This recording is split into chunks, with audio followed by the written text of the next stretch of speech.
Prečo vás Boh nechal nažive po 60-ke? Posolstvo priamo z Božieho slova. Existuje dôvod, prečo vaše srdce stále bije. Existuje dôvod, prečo ste sa dnes ráno zobudili, otvorili oči a vdýchli ďalší dých. A ten dôvod nie je náhodný, neúmyselný ani bezvýznamný. Sám Boh vás preniesol cez 10 ročia radosti a bolesti, víťazstiev a strát, smiechu a slz. A tu ste viac ako 60 rokov života a stále stojíte, stále dýchate, stále ste súčasťou jeho príbehu. Pomyslite na to, koľko búrok ste prežili, o ktorých ste si mysleli, že vás zničia. Koľko nocí ste ležali bdení, presvedčení, že sa nedožijete rána. Predsa vás Boh zachoval. Jeho ruka vás chránila, keď ste si to ani neuvedomovali. Vaše telo nesie znaky času. Vaše srdce nesie jazvy aj piesne celého života. Kráčali ste po cestách, ktoré si mnohé mladšie duše nedokážu predstaviť. Videli ste vzostup a pád ročných období, priateľstiev, príležitostí a predsa Boh nezatvoril knihu vášho života.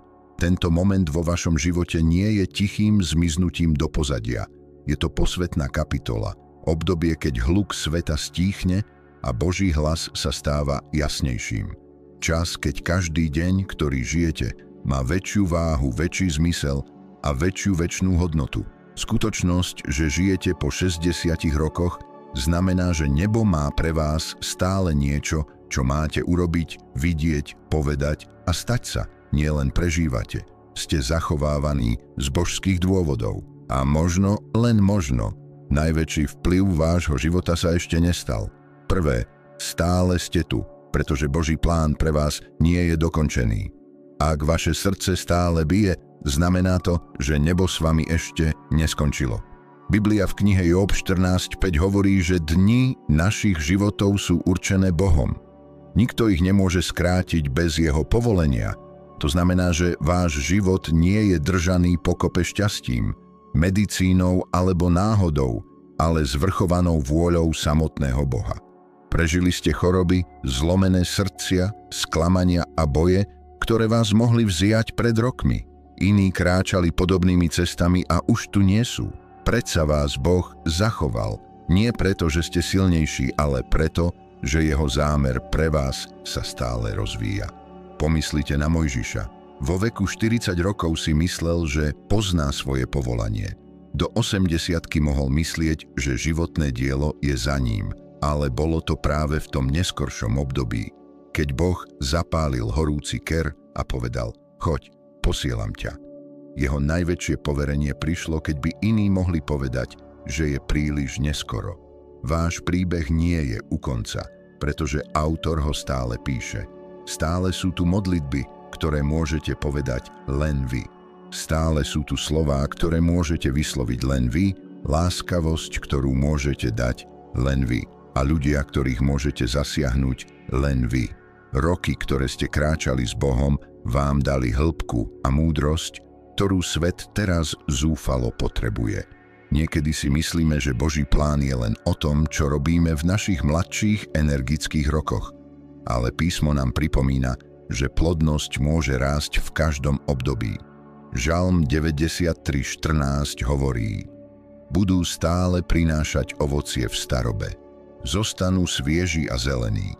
Ak ste nažive, je to preto, že Boh má pre vás kráľovské dielo, ktoré nikto iný nemôže nahradiť. Nezamieňajte si spomaľujúce tempo života so slabnúcim zmyslom. Aj keď má vaše telo obmedzenia, vaše modlitby môžu zatriasť bránami pekla. Váš hlas môže stále vyhlasovať pravdu. Váš život môže stále odrážať Ježiša spôsobom, ktorý ťahá srdcia k nemu. Samotná skutočnosť, že ste tu, je Boží šepot. Ešte som s tebou neskončil. Druhé, Boh vás zachoval ako živé svedectvo. Váš život je kázaním, nielen pre ľudí, ktorí vás poznajú, ale pre každého, kto vidí tým, čím vás Boh previedol. Každá jazva, každá vráska, každý strieborný prameň vo vašich vlasoch rozpráva príbeh vytrvalosti a milosti. Žalm 71.18 hovorí: aj keď som starý a šedivý, neopúšťaj ma, môj Bože, kým nevyhlásim tvoju moc ďalšej generácii, tvoje mocné činy všetkým, ktorí majú prísť. Boh vás zachoval, aby ste mohli povedať ďalšej generácii: on je verný. Niektorí ľudia počujú biblické verše a premýšľajú, či sú pravdivé. Vy ste živým dôkazom. Videli ste Boha odpovedať na modlitby, o ktorých si nikto nemyslel, že sú možné. Videli ste ho otvárať dvere, ktoré žiaden človek nemohol zatvoriť, a zatvárať dvere, ktoré by vás zničili. Videli ste jeho milosrdenstvo zdvihnúť vás po zlyhaní, ktoré malo ukončiť vašu cestu. Vaše prežitie nie je náhodou. Je to vyhlásenie, vlajka vlajúca nad vašim životom, ktorá hovorí: Boh dodržiava svoje zasľúbenia. Sú ľudia, ktorí vás sledujú, niektorí potichu, ktorí sa učia, ako vyzerá viera tým, ako žijete. Možno si ani neuvedomujete, aký veľký vplyv má váš príbeh na iných. Niekedy nie sú to vaše slová, ale vaša stabilná viera v skúškach, ktorá hovorí najhlasnejšie. Spôsob, akým sa stále zjavujete v kostole, stále chválite Boha cez bolesť, stále odpúšťate, keď vám bolo ubližované, toto všetko káže evanjelium nádeje, ktoré nemožno poprieť. Nepriateľ sa pokúsil vás umlčať, pokúsil sa vás opotrebovať, pokúsil sa vás presvedčiť, že ste prežili svoju užitočnosť, ale skutočnosť, že ste stále tu, je dôkazom, že Boh ešte neskončil s používaním vás ako svojho svedka. Takže nechajte váš život žiariť. Rozprávajte príbehy, zdieľajte zázraky, pripomínajte ľuďom a sebe, že ten istý Boh, ktorý vás niesol týchto 60 plus rokov, vás ponese celú cestu domov. 3. Nosíte múdrosť, ktorú ďalšia generácia zúfalo potrebuje. Svet je plný informácií, ale hľaduje po múdrosti. A múdrosť neprichádza z čítania niekoľkých článkov alebo sledovania niekoľkých videí. Je ukovaná v ohňoch skutočného života, v 10 ročiach skúšok, víťazstiev, zlomených srdc a momentov testovanej viery. Vy, môj priateľ, nosíte niečo neoceniteľné. Nosíte druh múdrosti, ktorý prichádza len z chôdze s Bohom cez meniace sa obdobia. Príslovia 16:31 hovorí: šedivé vlasy sú korunou slávy. Dosahuje sa na ceste spravodlivosti. Vaše životné skúsenosti spojené s vašou vierou sú pokladom, ktorý mladšia generácia nemôže nájsť nikde inde. Táto generácia čelí výzvam, ktoré ste si nikdy nepredstavovali, keď ste mali ich vek. Ale princípy Božieho slova sa nezmenili a váš hlas ich môže ukotviť. Keď hovoríte o trpezlivosti, nie je to teória. Je to preto, že ste čakali na Boha roky a videli ste ho prísť. Keď hovoríte o odpustení, je to preto, že ste museli hlboko odpustiť a viac ako raz. Pomyslite na Pavla píšúceho Timotejovi, mladému vodcovi v ranej cirkvi.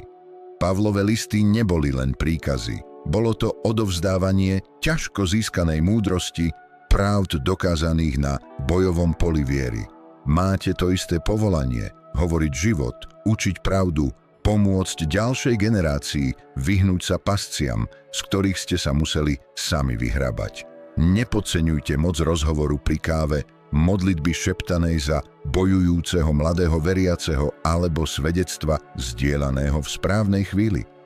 Vaše slová môžu byť záchranným lanom pre niekoho topiaceho sa v zmätku. Vaše povzbudenie môže pomôcť niekomu vybrať si vieru namiesto strachu. Nepriateľ chce umlčať skúsených veriacich, pretože vie, aká nebezpečná je vaša múdrosť pre jeho lži. Ale Boh vás volá, aby ste otvorili ústa, aby ste vyliali to, čo do vás vlial, aby ste boli hlasom stabilnej pravdy vo svete, ktorý sa mení s každým trendom. Vaša múdrosť nie je len pre vás. Je to dar, ktorý Boh chce, aby ste odovzdali. A práve teraz to svet potrebuje viac ako kedykoľvek predtým. 4. Ste dôkazom Božieho milosrdenstva a milosti.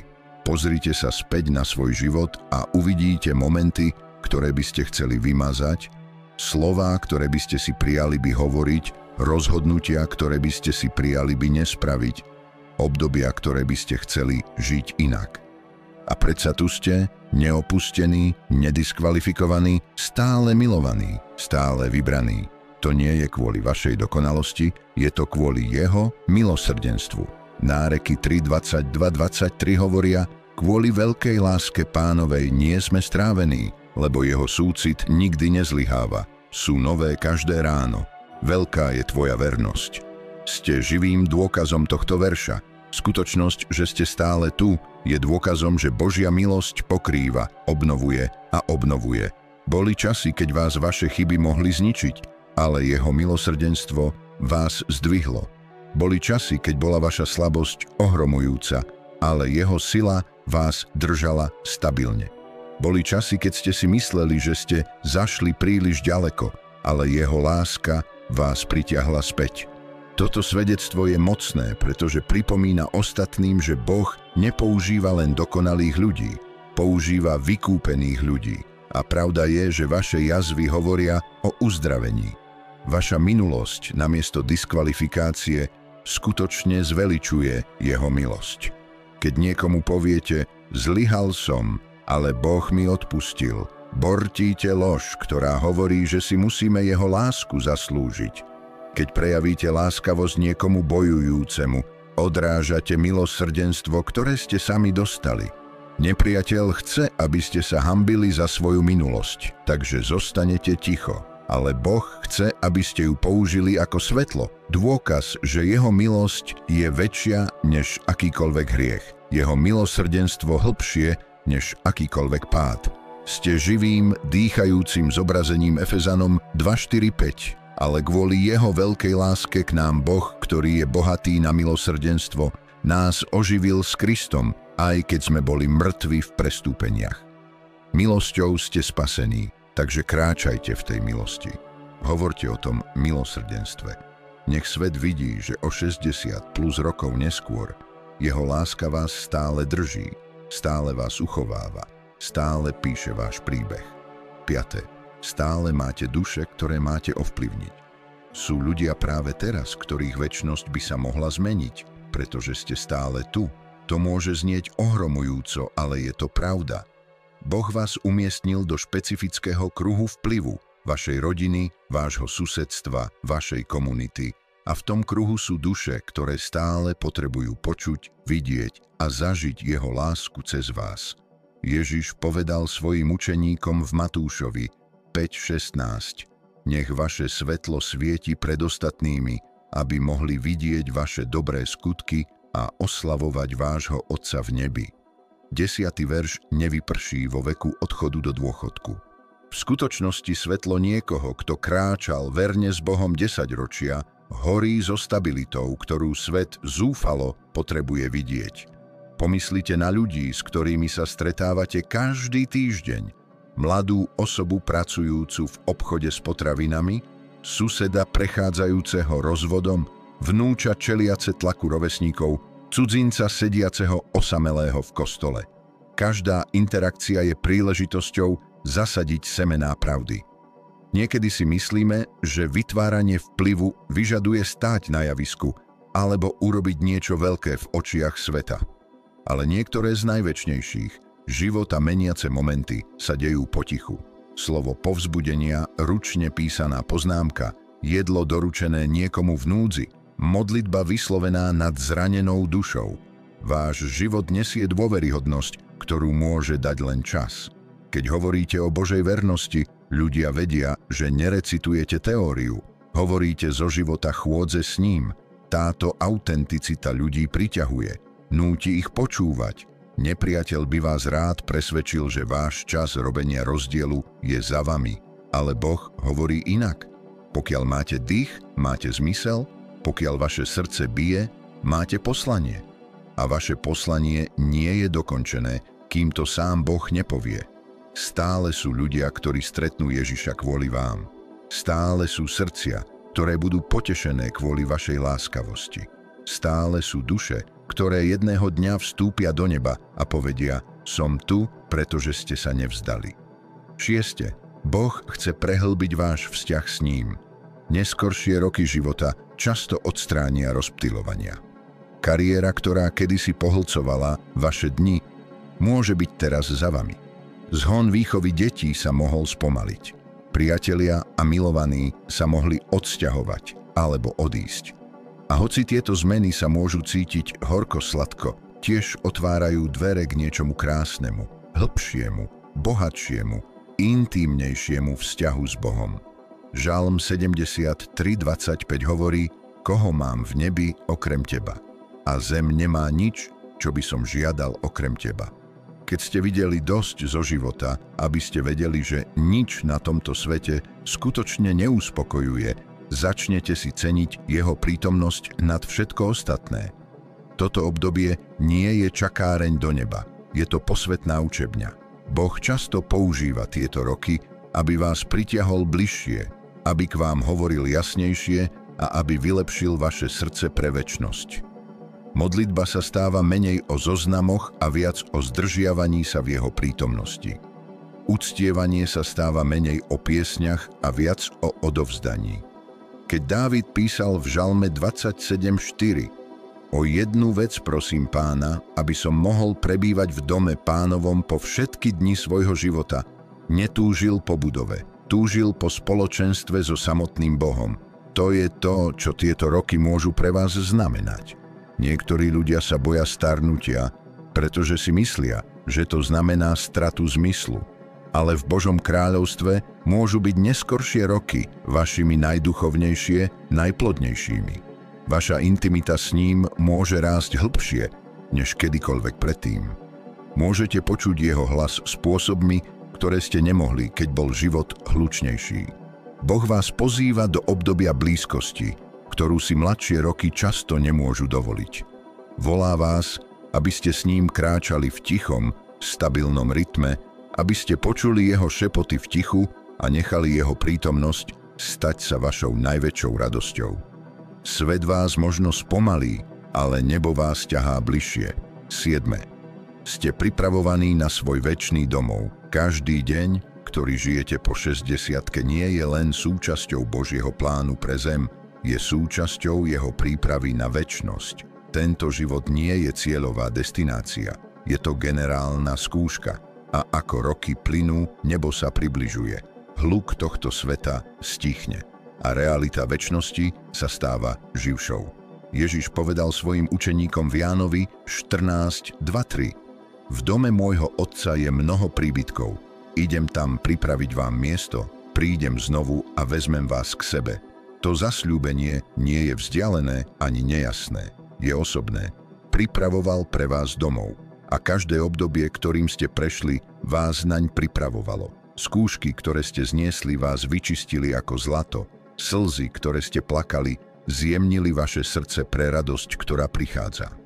Straty, ktorým ste čelili, presunuli váš fokus z toho, čo je dočasné, na to, čo je večné. Pavol písal v 2. Korinťanom 4:17: Lebo naše ľahké a chvíľkové ťažkosti dosahujú pre nás večnú slávu, ktorá ich ďaleko prevyšuje. Tá večná sláva je teraz bližšie než kedykoľvek predtým. A príprava, ktorá sa deje vo vašej duši práve teraz, vás robí pripraveným vstúpiť do prítomnosti toho, ktorého ste milovali všetky tieto roky.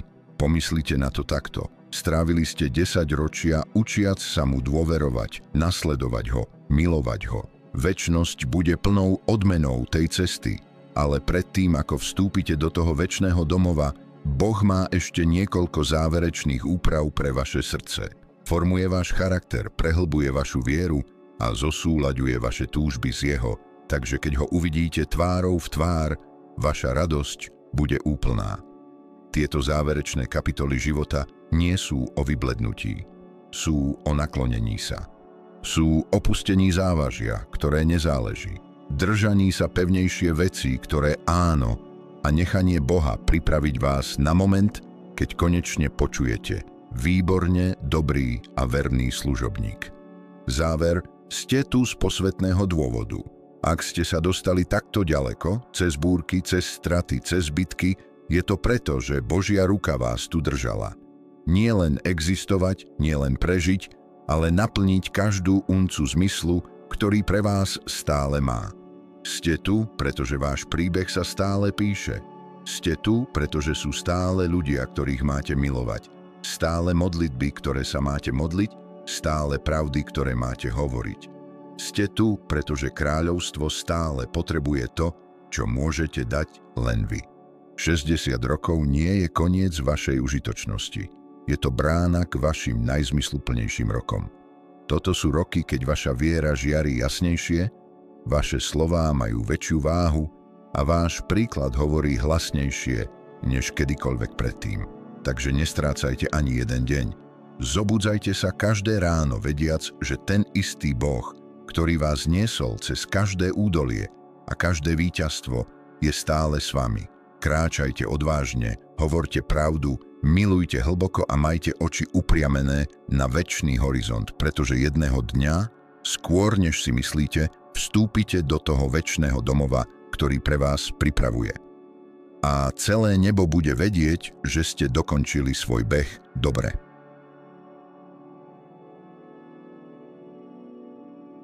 Ak vás toto posolstvo nádeje a účelu po 60-ke dotklo hlboko do srdca, prihláste sa na odber kanála Svetlo viery. Zdieľajte toto video s niekým, kto potrebuje byť povzbudený, že ich život má stále hlboký zmysel a účel v Božích očiach. Napíšte nám do komentárov, ako vás Boh používa v tomto období vášho života. Svetlo viery prináša nádej a pravdu pre každé obdobie života. Ďakujeme za sledovanie a nech vás Boh žehná na vašej zostávajúcej ceste, ktorá je plná jeho slávy a účelu.